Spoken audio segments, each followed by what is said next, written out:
So, Nasha, Yes. the first time I came in the shop, I was so excited because it was like just very refreshing. And it's not a knock to the other shops. It's just like, it's like what I wanted personally. You know what I mean? It wasn't real towny or resorty, or it was like age appropriate, I felt like, for me. And so I want to talk about how much I love your shop, but also when we were talking, because it was just you and I in the store, and you were telling me how I just love when people have had a feeling for a while and then they're finally like, yeah, I'm going to do it. Yeah. So I guess just since I know that you used to have a different career before this, can you talk about that a little bit to show people, oh, wait, this person was an attory and then she opened this worldly boutique? And I'll try to make it quick and not make it too boring, but boring. Well, we'll see. Yeah. You can be the judge of that. Okay, so yeah, I used to be an attorney. I mean, I still am. I still have a bar card. I'm not really practicing, just doing a little bit of pro bono work. So, when I was in college, I was super excited I was studying sociology. I was studying social movements. Like, I was really moved and just sort of, and I don't know what the right word is for it, but like I was really in depth, like learning about community organizing and passionate about like understanding the civil rights movement, all of that stuff. So I was studying what I wanted to be studying. But then when you graduate, you're like, okay, what do you do with that degree? What does that look like? So it's either going to look like you go into research, and I worked for the Institute for Social Research for a while.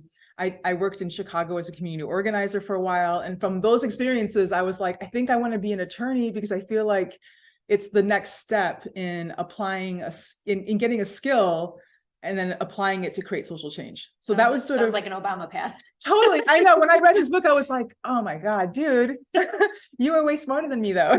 That was like the main difference, between me and Obama. But anyways, so I decided, and I'm from Michigan, but I'd always wanted to live in cities. I was always really excited about cities. Yeah. And honestly, I feel like that part of me was just sort of like, there's this design side of me that I didn't know I had, what I mean? This interest in design, and fashion and all that stuff. Like I always How did you not know you had that? I don't know. I think I wasn't the art person in the house. Like I had cousins that were like really good artists. And so I was like, not that person. I was the nerd reader, I guess. I don't know. I mean, my identity wasn't wrapped around that. I didn't think, I thought it was frivolous given how much stuff needed to get done around the world. I thought I'm not that person. I don't know, whatever. But when I look back, it makes a lot of sense now. Like the stuff that really got me excited, like in photography and fashion magazines, I take in photography, I mean, so there were these sides of me. My favorite class, like early in undergrad, before I got deeper into sociology, was art history. So it was just, there was this whole background that was happening that I didn't hear. I feel like that maybe it's just growing up in the Midwest too, because I was similar in the sense of like, my grandmother was a bridal dressmaker and that was her business, but I didn't like to cut and sew. And so I was like, well, I could never work in fashion, even though I designed the things and she would make them. And this is, and I was the kid that always changed clothes and like all that. But it's sort of interesting when you're a kid and what you are labeled as, like my 7-year-old proclaims herself as an artist and that's all she wants to take her extracurriculars or that. So it's like, but can my other daughter do that too? Because she's not the one who. And maybe she'll feel like I did. It's just like, I guess my sister's doing that. So I got to find my way of individualizing myself. I mean, these are all interesting. You liked that all along, but you were like, wow, that's probably not something I could actually do. Or maybe I'm not even good enough to, I don't want to be a Disney illustrator, but I love like looking at colorful things or whatever, Exactly. I think that it's sometimes, harder to know what those jobs are. Like it's one thing to be like, and your family of origin too, what they expect of you. Totally. Like, so my parents are immigrants. They, came to the States and did master's programs and ended up staying here. They're from Iran. My dad was an engineer. My mom was like a statistician. So like for me, academic routes were like what I knew of. I didn't know of anything else, you know what I mean? Like, and I knew I wasn't going to become a doctor and I knew I wasn't going to become an engineer. So anyways, that was that path. And so I went to law school and I got a really great job working for the Federal Court of Appeals, the Ninth Circuit. And I really loved the people there. I really felt like, oh my God, I'm actually a part of our system. And I want to make, I want to do the best I can for the country. Like, I feel like people who work for government, like, they knock on them a lot, but truly those people are the people who are optimistic and want to make their country good. They want to make the systems work. And so I was surrounded by attorneys like that. Like, and where were you? in San Francisco. Okay. And I still have such great feelings about the people there. Our job was to research legal issues and give recommendations to the judges and be ready to answer any question that they had about a particular case, and so that was like this life I was living. It was fulfilling. It was fulfilling. It was fulfilling for a while. After my first year there, my husband went to get his master's degree and we moved to Italy. And I feel like that just broke open this other side of me. Mm-hmm. We were living close to Milan and I wasn't working there. Because I couldn't. So you got to soak it all up. I soaked it all up big time. And I just felt like this shift happened in me where I just started to see things, art and color and like sort of the very deliberate intention that Italians would put toward their look, and the priority they place on being able to just like soak stuff in and explore exactly, and like not always be like doing right, rushing, exactly, like, right. So that was something that was a seed that planted along the way as well. I came back, I went back to the court, blah blah blah. I had kids, but along the way, I was just like, I don't know if I'm going to stay here. I don't know if I can stay at the court forever. What am I going to do next? I thought I might do immigration law. Like, I don't know. It just kept on going and going. And then I don't even know. Like, I guess I just had life. I just worked there for another 14, 15 years. And then once my kids were a little bit older, I had a daughter entering kindergarten. I had a son entering like in the 3rd grade. My parents' health started to decline. And for a whole slew of reasons, we decided to move back to Michigan, to be closer to other family members, to help care for family and, have the kids be near their other family members. So that shift is what kind of allowed me to say like, okay, well, now that I have to leave the court because it was such a great place to work. What do I want to do next? I don't think I want to keep doing this in another place. And so that's when I was like, I'm going to take a minute because thank God I had the ability to do that. Because obviously I think when people want to make big changes, like the finances are a big part of it. Like when I was in San Francisco, I couldn't afford to take a year off. So that's real. Yeah, to have that net. Yeah, exactly. But coming back here, it gave me a little bit of space. I decided to go explore what retail was like because I kept on having this feeling like, I really want to have a store. And this like voice kept on coming up in my head. And I was like, that is nuts. Like, who does that? That's so crazy. Why did you think it was nuts? Because I think it, again, it falls under like some of the other values that I had, which I was like, what good is that? That's not really any service. That's not of service. You know what I mean? Like, and I really had a strong, belief in that. So what made that change?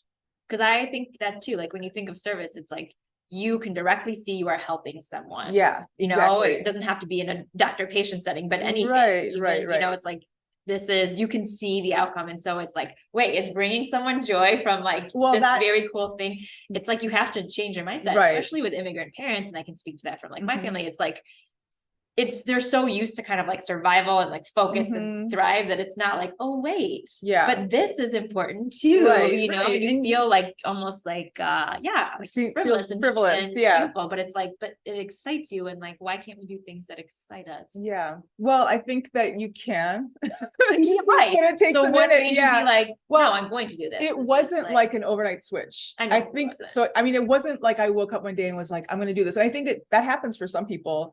For me, it was usually just like they get to like a bottom place. Well, for me, it was just like this nagging feeling. It was like this constant like realization that my mind kept on going to this other place where like I loved fashion and I loved shopping. I love shopping. Like for myself, say too sometimes. It is so embarrassing. Of course, I just feel like you're like this bored person who just spends money. Totally, it's not. It's like the curation of it. There's like the personal expression of it. Whether it was for me or for somebody else, I was happy to like try to put together something cool. And so it was really just like this nagging feeling that I would definitely want to do something different. Like I wasn't sure how I could break into fashion. Like right before we left for Michigan, not right before we left, but like in the couple of years before that, I was exploring like leaving the law and trying to see if I could get you know, because when you're an attorney, you write a lot. So I was like, well, maybe I can do like copy editing for like a bigger company like Everlane, you know what I mean? So like I was looking into those kinds of jobs. And how did that go? I mean, nothing came of it. It just felt like I didn't even get in the front door. Like I didn't even get in the door. Like I didn't get any, you know, I just had no, like, it was a very random, I had no connections there. Yeah. I feel like, you know, a lot of jobs come from networking.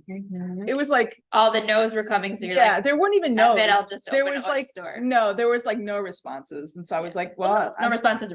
Yeah, I guess so. Right. I just like kept on working at the court. And then when I moved, you know, I was like, okay, well, I've got this job. It, you know, it wasn't supposed to happen in San Francisco. It wasn't going to happen in San Francisco. It just wasn't going to happen there. Not for me at that age, you know, like I was. Which is interesting because it's such a consumer, like, you know, there's more people. Yeah. No, I mean, that's the thing. It was like this catch-22 where like, there's so much culture there. And it's so exciting, but it's hard, I think, to make a big career change like that. Unless you have a lot of money already, or unless you have like some connections. I'm not saying, I mean, there are people who did that. I had a friend who was an attorney who then went on to work for Stitch Fix, and now she's like their head of operations. But I knew I didn't want to do something like that. I wanted something more creative. Like she was using her lawyer skills, organization, and you know, whatever, and she transferred it, and it was a great, that fit. But that wasn't really what I wanted. You wanted to do like a bigger overhaul. I wanted to do a bigger overhaul. I wanted to be hands-on in some creative capacity. So anyways, I moved back here, and I was working remotely for a while at the court. And then once all that wrapped up, I was like, you know, what are some cool things that are happening in Detroit? Like I was like, you know, following some of the galleries, and I ended up seeing that Detroit Denim was looking for an intern. And so I applied for the internship. Was the internship like construction based, or was it? No. I don't really know that. What was it that made you feel like, yeah, I can? Well, I thought so. Okay, I thought that they were a really cool company. So what drew me to them was their sort of ethos of sustainability, and the Japanese raw denim and all that. Yeah, like the fashion side of it, but largely I was like, how do you have a company that really sticks to this idea of not being fast fashion, about making clothes that like lasts, and they have this whole side of their business that's like repairing denim and things like that. So I was like, I want to get in there and just see, how does this happen? How does this work? And I think that I can't remember exactly what my internship was for, but I was basically on the retail side. I organized the merchandise. I learned how to fold things. I learned how to check people out, you know, like all my like previous immigration attorneys learning how to fold jeans. Totally. Yeah, it was totally like that. And they were really nice and supportive of me. They were just like, you know, cool.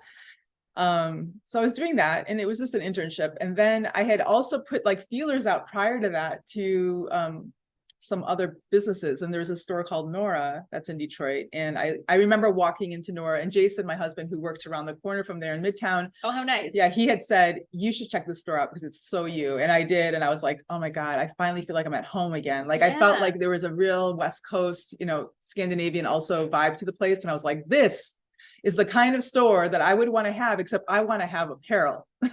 So it would be like a sister store to this company. And the manager who was there at the time, like I was basically striking up conversations with anybody who was doing anything that I thought was interesting. So anytime there was someone at That's a great advice for people. I guess that's true. Yeah. You just like apply. It's just like, no, I was just like, how, you know, what does this look like? What, you know, I was starting to get more comfortable divulging this deep, dark secret that I had, which, you know, was like, I think I want to change careers, and I don't want to be a lawyer, and I want to do something in retail maybe, and something in fashion or something. And so I was having these conversations, and people were really nice. And, you know, one thing led to another thing. And then she contacted me while I was working at Detroit Denim. And she said, you know, I'm leaving, maybe you can come manage this place. And I was like, manage a store? What, you know, that's crazy. But I met with the owner. How cool, just based on your enthusiasm. Right? Because it's like, I'm sure other people they could have pulled from that had like managerial experience. Right. So like, that's so cool. Yeah, I think that she thought, okay, this is a responsible person. She's an adult.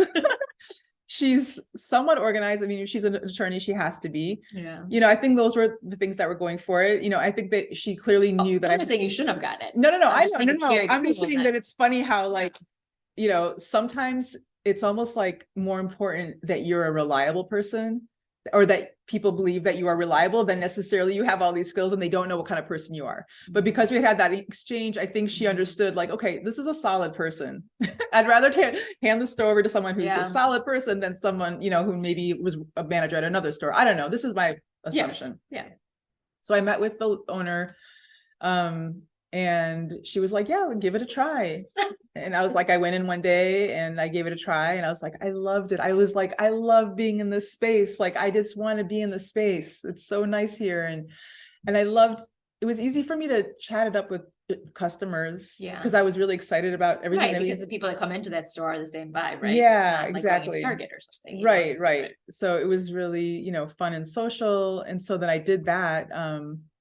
And I really learned a lot there, because like, I did not know anything about how do you buy and order things. And, you know, and I had told the owner when I first met her, she was like, what are you doing? You're going to, I was going to say, was it a little bit like keep things close to the vest? No. Like you're going to be our competition or something? No. I was just very candid. I was like, well, I told her the story about how I walked in her store and was like, this is the store that I want to have, except I want to be, you know, focusing on apparel more. Yeah. And I told her, I'm like, I could see it being like, you've got Nora, the housewares, and I'm next door and I have Nasha. Like, it's like the clothing. Nora, Nasha.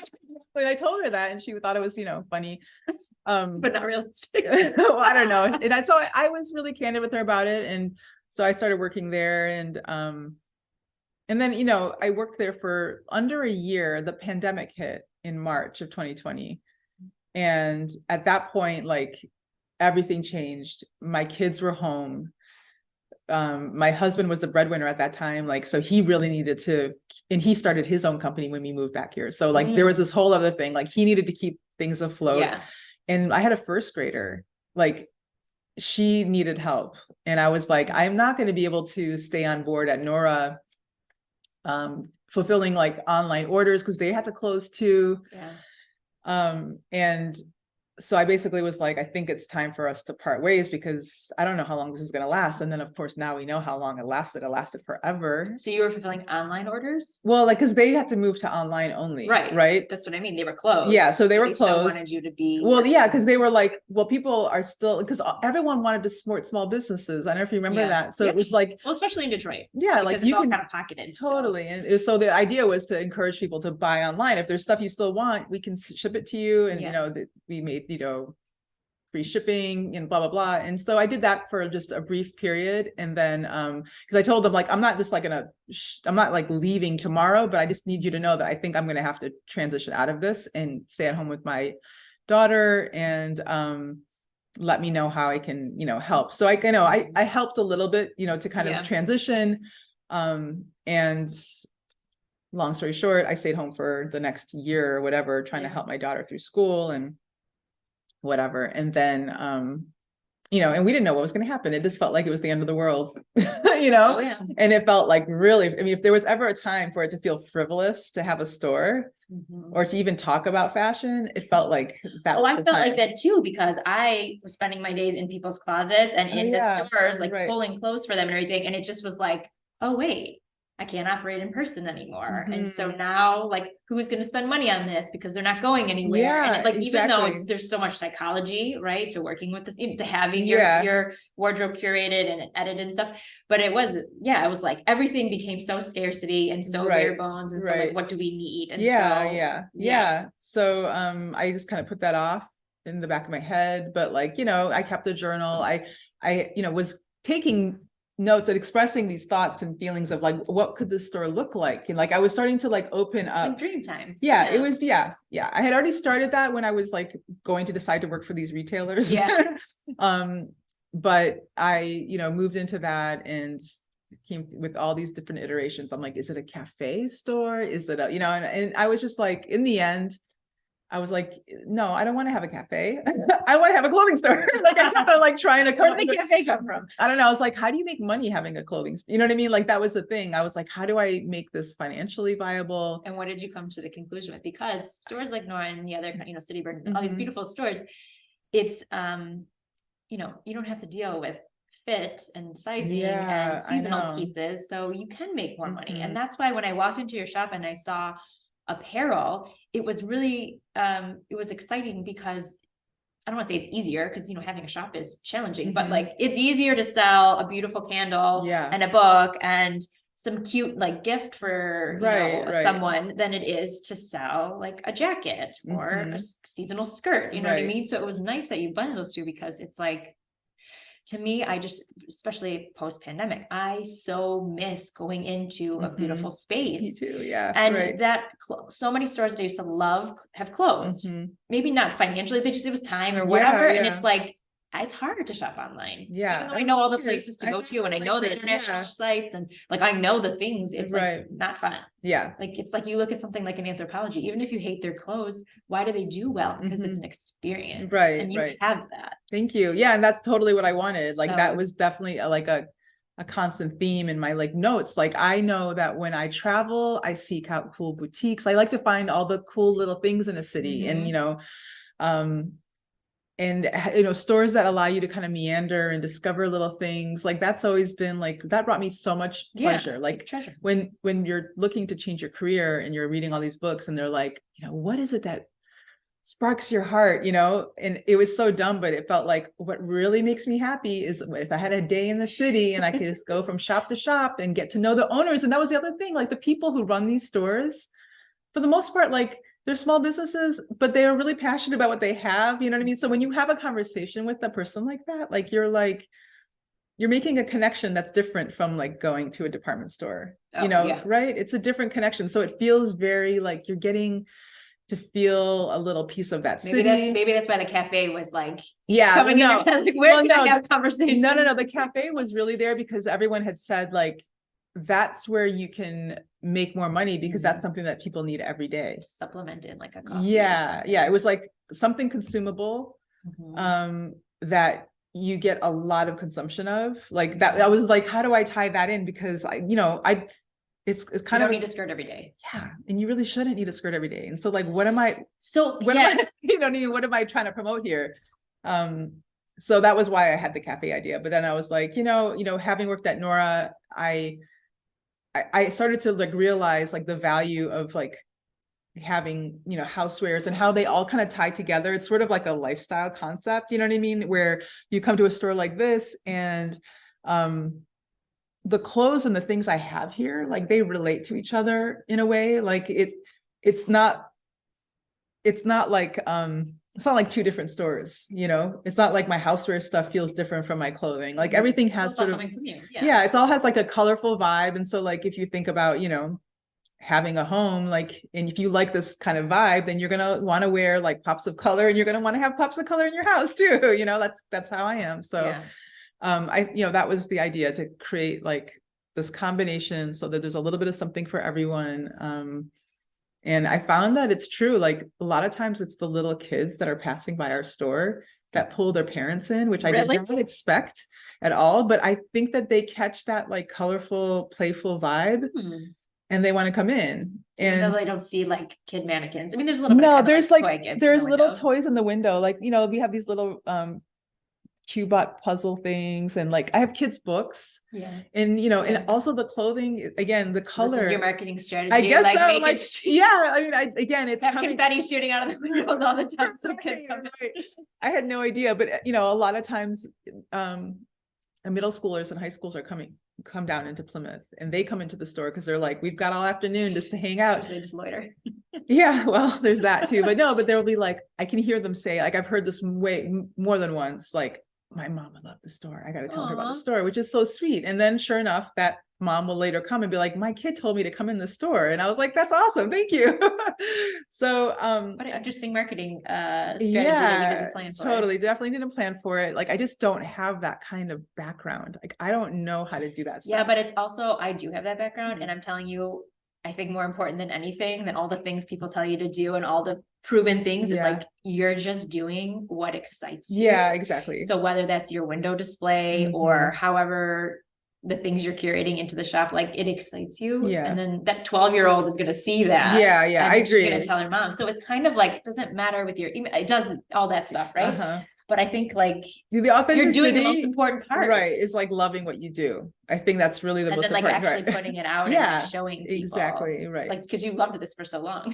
I know. You're finally like, hi, this is what I love. Totally. Okay. It's really cool. Part of it. Yeah. Do you want to just talk a little bit about the slow fashion? Yeah, sure. Because sure. it's sort of interesting because you were just talking about how am I going to get repeat customers, because do they need a several $100 like, jacket every 3 days? Right. No, they don't. Yeah. I mean, 3 days, that was weird. Yeah. But like, yeah. So it's like you're in line with this value of slow fashion, but you're also running a store in which people have to continuously be like buying from. It's not like this couch that's a huge purchase and then you're kind of set and they're kind of good for however, like it's so. Well, I mean, to be totally frank, like I'm still learning, like I haven't even been open for a year yet. And so I don't even have like a year's worth to like look back on.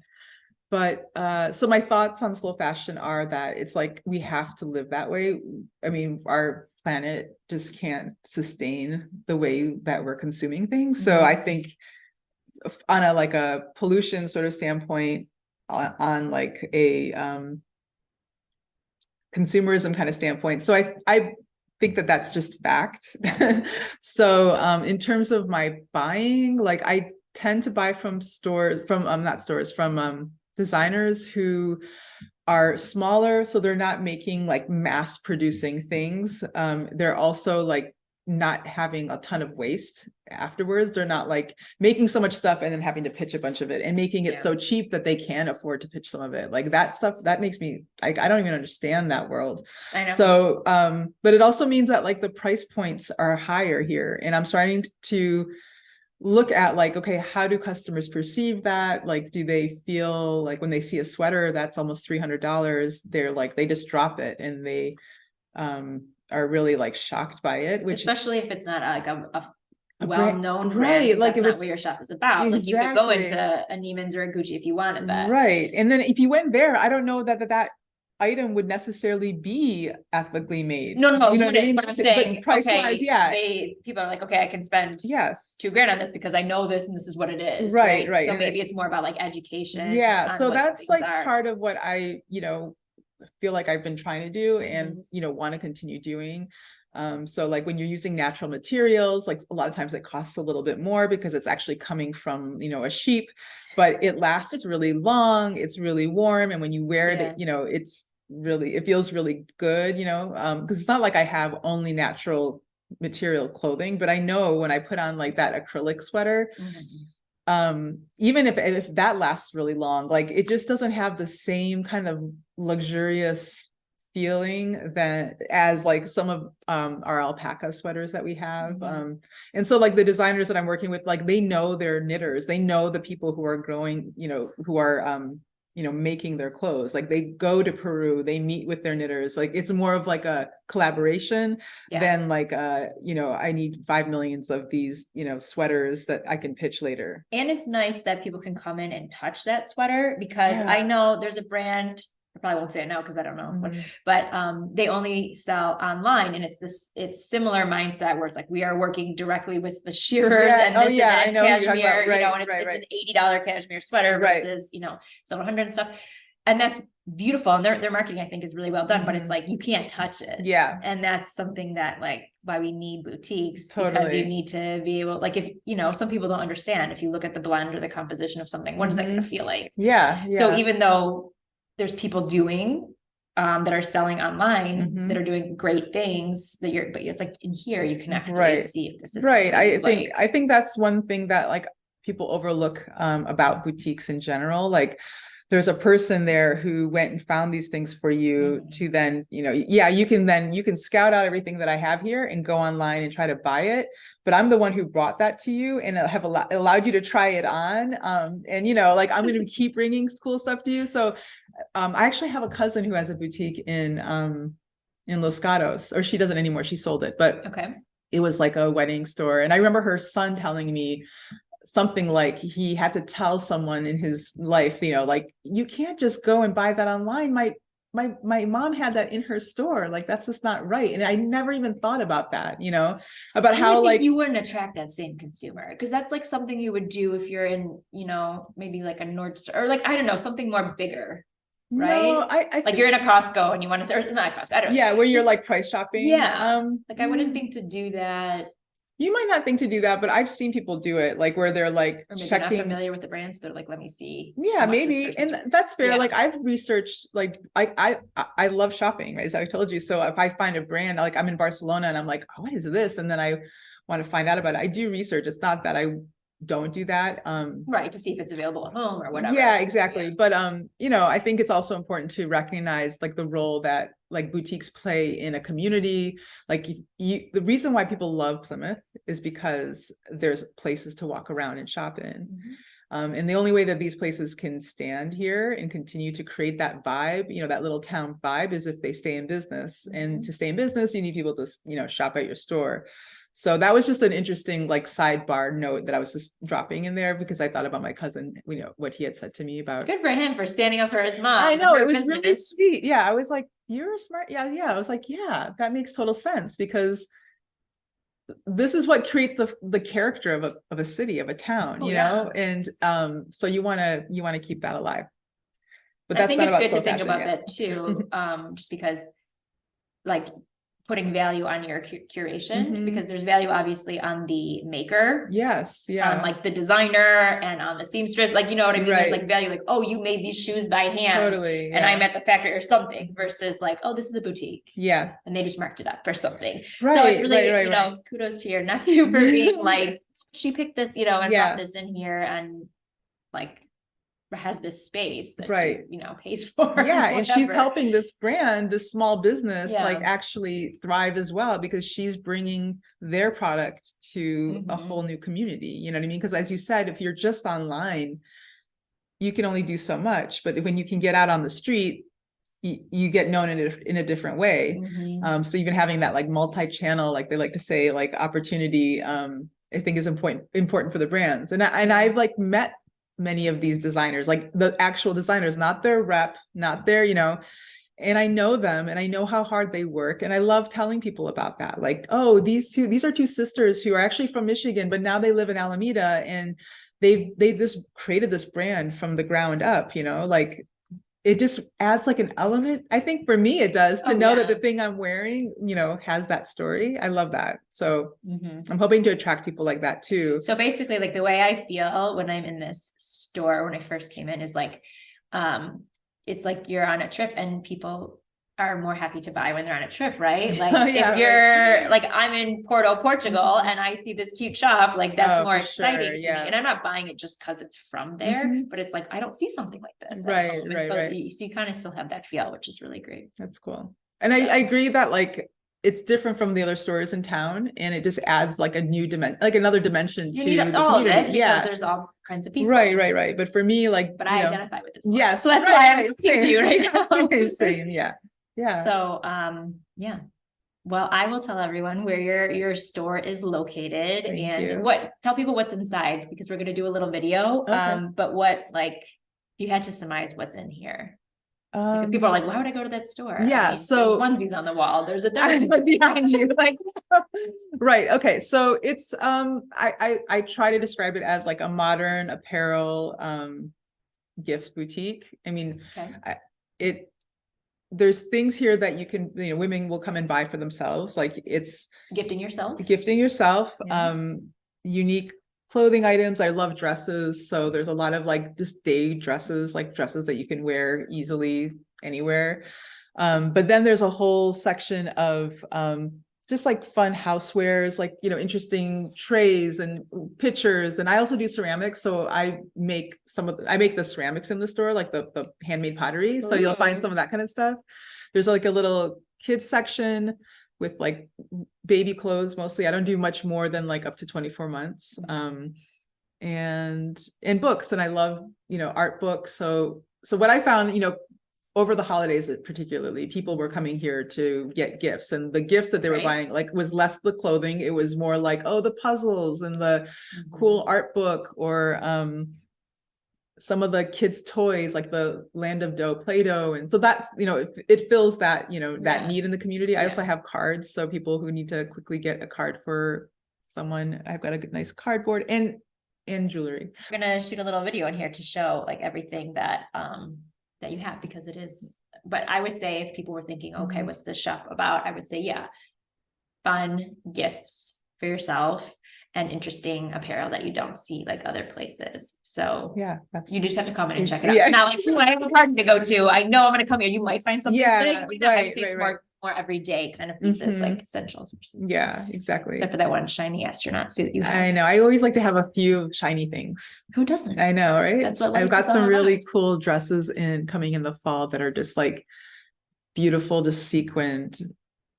Ooh. I'm really excited about them. I think they would look really good on you. This was like maybe a year ago. And I was somewhere, I had some time to kill. I was in Ann Arbor and I ran into Anthropologie, and it was a 2-piece sequin. I'll have to show you a picture of it. And I remember I was like, it was kind of heavy because it was 2-piece. It was like a top and like a longer midi skirt. And I took a picture of it in the mirror and I sent it to my friend. And I was like, where would I wear this to? And obviously I don't need to ask my friends where I'd wear this to. I know. She goes, anywhere you want. And I was like, that is what you say to sequins. Anywhere you want. That's what I tell people all the time. I say, like, you don't have to have a reason to put a dress on. Dresses are so comfortable. Yeah. Like they just, you just wear it. Put on some sneakers, put on some boots, put on some heels, and all works. Wear the sequins with the sneakers for all those moms out there that are like, I can't wear this because my life is. And your kids will be amazed when they see you in sequins. You'll be like a goddess. Ooh. All right. Well, thanks for letting us take space in your shop and talking about your path of following what is nudging at you. Cool. Okay, time for a quote. Knowing when to leave is so important. The party, the job, the relationship. That is from the Thinking Minds page on Instagram.